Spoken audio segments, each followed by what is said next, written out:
So I've been thinking it's about time that I built myself a classic gaming rig.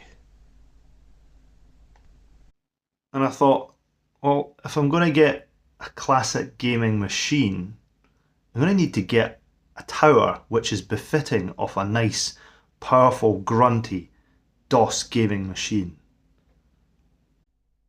So I went and got this.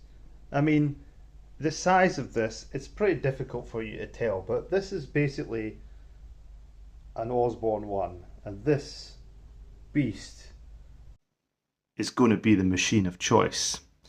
And so I'm going to build on my channel the Beastinator.